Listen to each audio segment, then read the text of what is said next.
Takut mati muda, Raffi Ahmad putuskan pensiun dini. Suami Nagita Slavina, gue selalu dihantui. Karir artis sekaligus presenter Raffi Ahmad suami Nagita Slavina tengah berada di puncak kesuksesan. Dikenal sebagai artis tajir hingga dijuluki sebagai Sultan Andara, membuat Raffi Ahmad suami Nagita Slavina tak luput dari sorotan. Mulai dari karirnya di industri hiburan hingga kehidupan pribadi, Raffi Ahmad dan Nagita Slavina selalu sukses jadi perbincangan. Sukses menjadi orang tua yang baik untuk anaknya, rumah tangga Raffi Ahmad dan Nagita Slavina juga pernah dirundung masalah. Apalagi, kala isu orang ketiga menerjang rumah tangga Raffi Ahmad dan Nagita Slavina.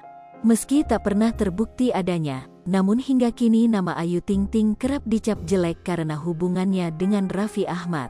Namun belakangan isu orang ketiga dalam rumah tangga Raffi Ahmad dan Nagita Slavina mulai padam.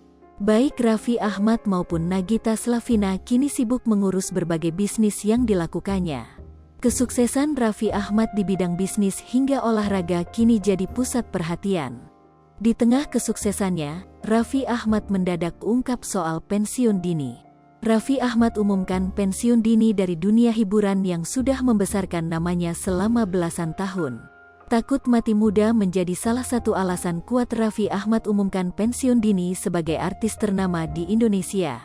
Gue cuma takut mati cepat kayak bokap gue. Gue selalu dihantui itu karena bokap gue meninggal umur 46-47. Ucap Raffi Ahmad dari kanal YouTube Uya Kuya. Pensiun dini menjadi pilihan yang diambil oleh suami Nagita Slavina tersebut untuk bisa menghabiskan waktu dengan keluarga, terutama bersama anak-anak. Bahkan Raffi Ahmad umumkan pensiun dini dengan menyebut usia 40 tahun. Dia akan mulai meninggalkan dunia hiburan tanah air.